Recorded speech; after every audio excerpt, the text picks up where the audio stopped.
Sa bayan ng Abangan, Zambales, naninirahan si Rosalinda de Ocampo, isang dalagang masipag na nag-aaral sa gabi upang makapagtapos. Wala siyang kasama sa buhay kundi ang kanyang tiyahin na si Valeriana, isang tahimik na babae na gwardya sa isang unibersidad. Isang gabing pasado alas 11, habang nagbabasa si Rosalinda ng kanyang aklat, narinig niyang malungkot na awit mula sa kalsada. Parang himno ng libing. Mabagal, malungkot, at nakakayanig ng laman. Sinilip niya sa bintana at doon niya nasilayan ng isang puting karo na humihinto sa tapat ng kanilang bahay. Sa likod nito, nakapilang mga taong nakaitim. Lahat ay umiiyak, ngunit wala silang mga muka. Kinabahan siya, napaatras, ngunit parang may malamig na kamay na dumampi sa kanyang balikat. Paglingon naman niya, wala siyang nakita. Kinabukasan, inulit niya ang kwento sa kanyang tiyang si Valeriana. Umiling lamang ang kanyang tiyahin. Ayaw maniwala. Ngunit sa mga sumunod na gabi, dumadaan pa rin ang naturang karo. Isang gabi, hindi na nakatiis pa si Rosalinda. Sinundan niya ang karo hanggang sa sementeryo ng San Felipe, Zambales. Nagtago siya sa likod ng nitso habang pinapanood yung prosesyon. Ang mga walang mukha ay nagtipon sa isang hukay. Sa kadahan-dahang binaba ang kabaong. Lumapit si Rosalinda. Nanginginig, ngunit puno ng kuryosidad. Napatigil siya na makita niyang litrato sa nitso. Iyon ay ang kanyang kaklase na si Amelita. Nakahapon lang niyang nakausap. Nang libutin niya ang sementeryo, halos lahat ng kaklase at guro niya ay may mga sariling nitso. May mga larawan, mga bulaklak na tuyong-tuyo. Nanginginig na siya, ngunit ang pinakamasakit ay nang makita niya ang isang nitso na natatakpan ng mga tuyong bulaklak. Itinaboy ito ng hangin at lumantad ang pangalan, Rosalinda de Ocampo. Ipinanganak ng Agosto 17, 1999 at namatay noong Abril 2, 2018. Napasigaw siya, ngunit walang lumabas na tinig mula sa kanyang lalamunan. Bigla siya nakaramdam ng matinding inig at lamig sa kanyang mukha. Para bang may nagkakalas na balat mula sa kanyang laman. Napahawak siya sa kanyang pisngi. At doon niya naramdaman na ito'y naglalagas, nalulusaw na parang isang kandila. Ang kanyang mga labi nadurog at nalaglag sa lupa, naiiwan ng nganga na walang anyo. Ang kanyang ilong ay nag-urong, parang nagdurog-durog hanggang sa tuluyang nawala. At ang kanyang mga mata ay kumulubot, saka sumabog na parang basang uling, iniwan ng malalim na hukay. Hinawakan niyang kanyang mukha, ngunit ang nahaplos niya ay makinis at walang butas. Parang balat na tinapal sa ulo ng isang manika. Sa bawat segundo, nararamdaman niyang hinihigop ng lupa ang kanyang dugo. Ang kanyang mga ugat ay lumalabas, pumupunit sa kanyang balat, at isa-isa itong humihiwalay. Sumisip-sip pabalik sa lupa na parang isang gutom na ahas. Ang kanyang tiyan ay lumaylay. Ang kanyang mga daliri ay bumaba at kumulubot na parang kuko ng patay. At sa kanyang dibdib, biglang sumindi ang isang kandilang bughaw. Mula sa kadiliman, lumapit ang mga walang mukhang nagluluksa. Sa isa nilang hinawakan si Rosalinda, hindi upang saktan, kundi upang tanggapin siya. Ang kanilang mga iyak ay umalingaw-ngaw sa buong sementeryo. Ngunit napagtanto niya ang katotohanan. Ang tinig na narinig niya mula pa nung unang gabi ay siya mismo. At natuluyang siyang pumasok sa hangin ng mga naglalakad. Nagbukas ang kabaong sa karo. Walang laman ito, maliban sa isang salamin. Doon huling nakita ni Rosalinda ang kanyang sarili. Isang maitim na anino, walang mukha, May kandilang bughaw na kumikislap sa dibdib at saka dahan-dahan siyang pumasok sa loob ng kabaong. Muling nagsara ang takip at ang prosesyon ay nagpatuloy. Walang katapusan hanggang sa sumunod na gabi. Sa bayan ng Calatagan, Batangas, may isang alamat na kailanman di namatay sa alaala ng mga matatanda. Kwento ito ng isang sirenang minsan nagbantay sa dagat, ngunit ngayon tinig ng bangungot at kamatayan. Ang kanyang pangalan ay Maristela. Noong unang panahon, malinis at saganang dagat ng Calatagan. Ang tubig ay malakristal at ang mga korales ay parang mga palasyo ng diamante. Doon naninirahan si Maristela, maganda at mabait. May ginito ang buhok at buntot na kumikislap na parang pilak sa liwanag ng araw. Siyang tagapangalaga ng karagatan. Walang mortal ang dapat manira dito. Ngunit dumating ang mga mangingisdang sakim. Gumamit sila ng dinamita upang makakuha ng maraming isda. Bawat pagsabog ay tila isang sugat sa dibdib ni Maristela. Ang kanyang kaibigang pawikan ay nadurog sa isang putok at ang mga korales ay naging abo at buhangin. Sa gabi na kabilugan ng buwan, inawitan niya ang mga mangingisda. Hindi nila napansin na ang tinig na umaakit sa kanila ay may dalang kamatayan. Sa isa silang dinala sa kailaliman. Nilunod hanggang mawalan ng hininga. Ngunit kinabukasan, hindi basta bangkay ang natagpuan, kundi mga pera-perasong katawan. Ang mga uloy nakahiwalay, ang mga laman loob ay lumulutang na parang mga bulaklak ng dugo sa ibabaw ng tubig. At ang mga paa at kamay ay nagkawatak-watak doon sa buhangin. Hindi yun gawa ng mga sirena, bulong ng matatanda. May iba pang halimaw na nagtago sa dagat ng Calatagan. Sa gitna ng takot, may dumating na lalaki na taga-Taal, si Valentin de Arriaga. Maputla ang kanyang balat, matikas ang tindi, at may ngiting hindi mabasa.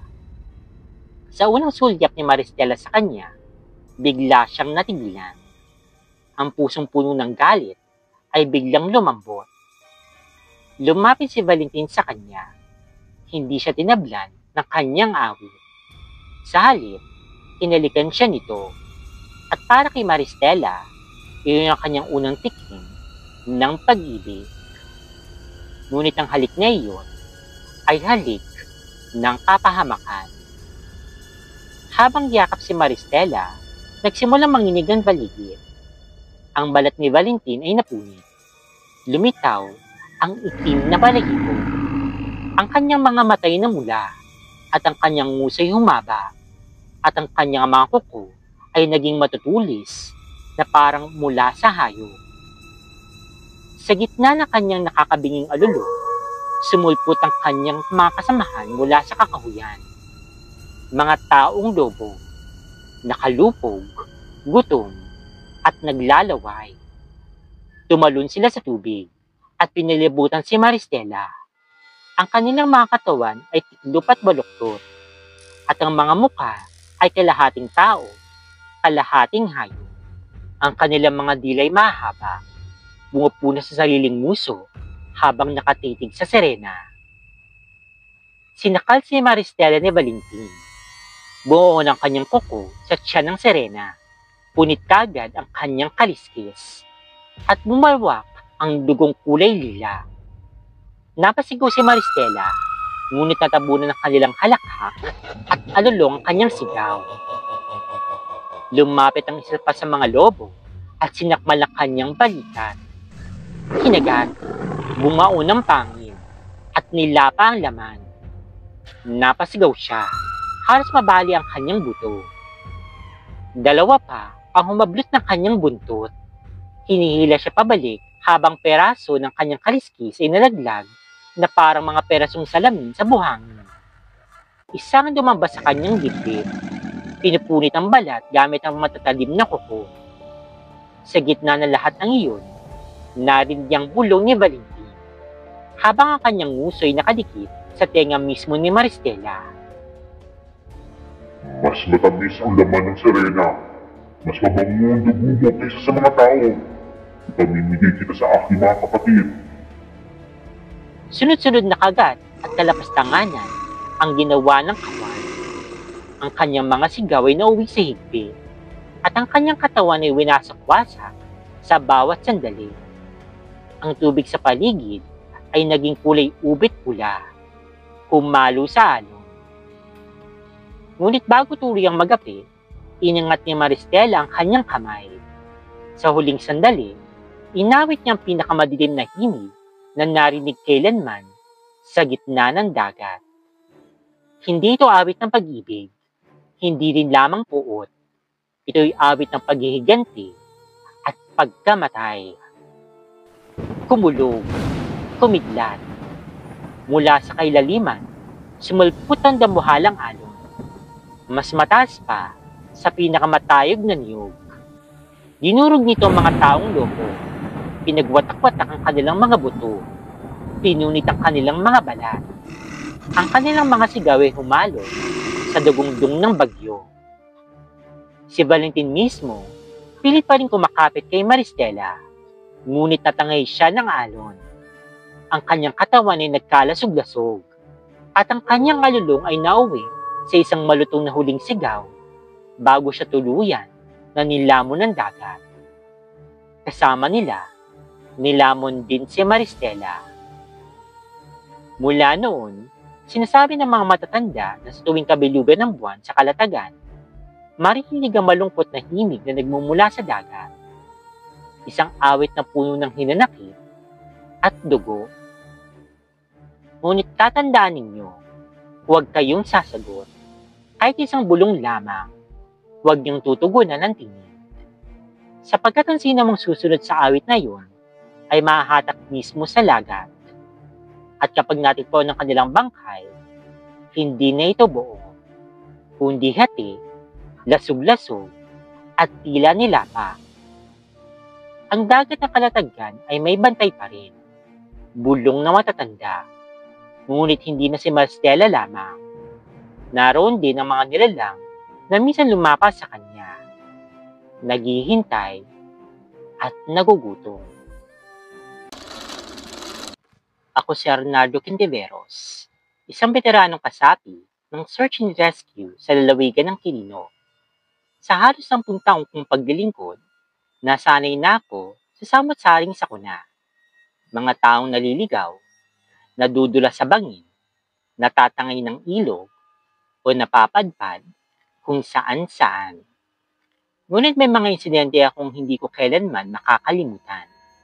Mga pangyayaring bumabalik sa aking alaala, lalo na tuwing mag-isa akong nakabantay sa istasyon at tila mga aninong pilit na kumakatok sa aking kaisipan.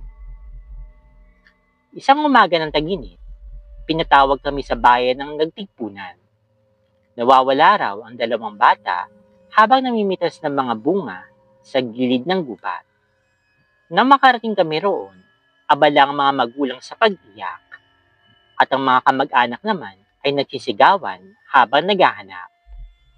Ilang oras lamang ang lumipas at natagpuan namin ang batang babae. Si Regina, nakaupo sa ilalim ng punong balete. Hawak ang basket na puno ng mga ligaw na prutas. Tahimik lamang siya at tila wala sa sarili. Nang tanungin namin kung nasaan ang kanyang kapatid, mahigpig siyang tumingin sa akin at mahina nagsalita. Kinuha po siya ng taong oso. Aniya, binigyan daw sila nito ng mga prutas at sinabing huwag sumigaw. Ang kanyang kapatid na si Cristobalito ay sinakay sa balikat ng halimaw. Isang nilalang na aniya ay matangkad at nababalot ng makapal na balahibo. May mukha raw ito na baluktot, hindi pangkaraniwan. Walang bakas ng ibang tao sa lugar na iyon, kahit paa, kahit hibla pa ng buhok. Linggo ang lumipas sa paghahanap, ngunit kahit anino ng bata, hindi na talaga natagpuan. Isang taon pang lumipas, muling naulit iyon. Isang dalaga, si Aurea Villalon, kasama ang kanyang ina at lolo, namamasyal sa kabundukan ng Difon. Umakyat siya sa isang punong malapad ng sanga para raw makita ang kabuuan ng kagubatan. Ngunit hindi na siya muling nakababa.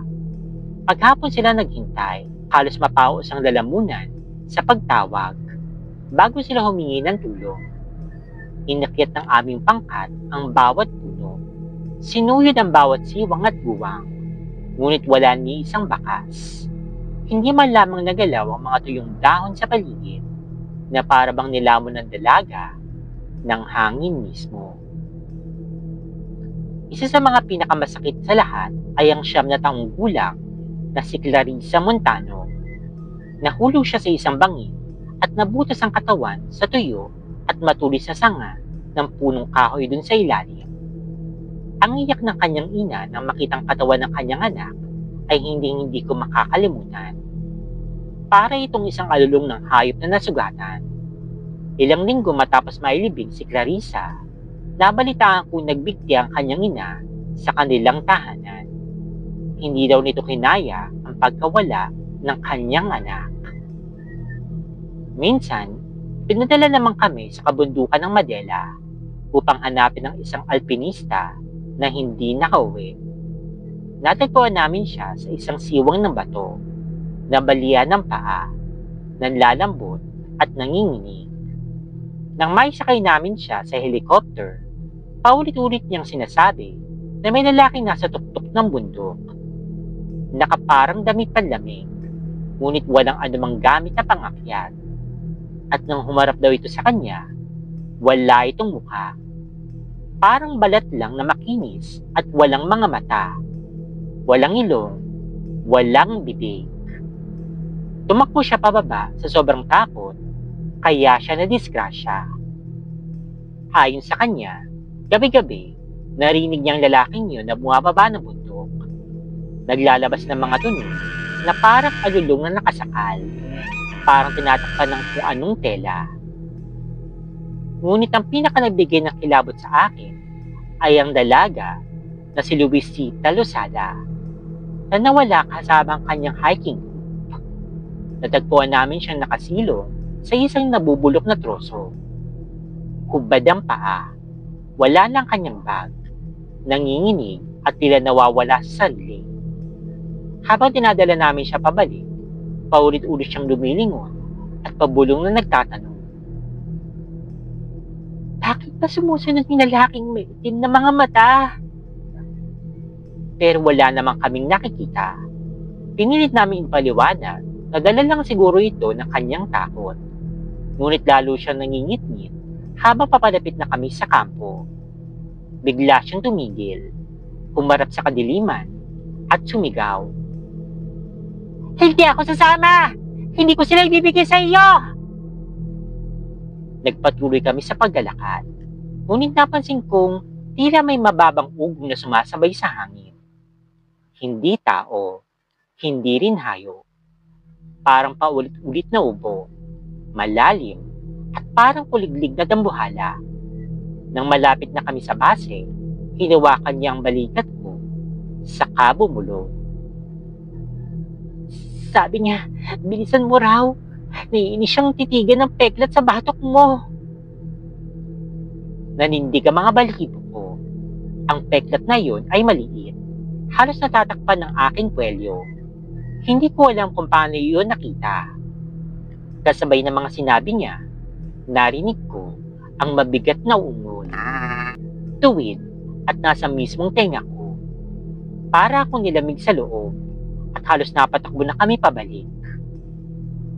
Ngunit may isa pang lihim na sa simula, ayoko talagang paniwalaan. Sa bawat malayong operasyon, kung saan lampas 30 milya na kami sa gitna ng kagubatan, lagi kami nakakatagpo ng mga hagdan. Mga hagdang gawa sa kahoy o kaya naman ay simento. Nakatindig mag-isa sa gitna ng kagubatan. Walang kasamang bahay o kaya naman ay gusali. Para bang binunot mula sa isang lumang tahanan at itinayo mismo doon. Nung una, lumapit ako. Nais kong alamin kung saan ito patutungo. Ngunit mahigpit ang babala ng mga kasamahan ko na huwag ko itong lalapitan. Huwag ko man lang hahawakan. Huwag na huwag susubukan na akyatin. Minsan, sumuway ang isa sa aming mga baguhan, si Florentino, isang masigasig na rescuer. Hindi ko na siya napigilan nang sabay kaming nakatagpo ng mataas na hagdan na yari sa bato, nakabaon sa mga ugat ng puno. Napaatras ako, ngunit siya dahan-dahang umakyat. Sa ikatlong baitang pa lamang, bigla nagdilim ang paligid. Tila ba huminto ang lahat ng tunog ng gubat. Wala akong marinig ni isang huni ng ibon, ni kaluskos ng dahon. Napatakbo ako pabalik, at paglingin ko, wala na si Florentino. Mapagsa hanggang ngayon, walang natatagpo ang bangkay niya. Wala ring bakas ng pagdaan.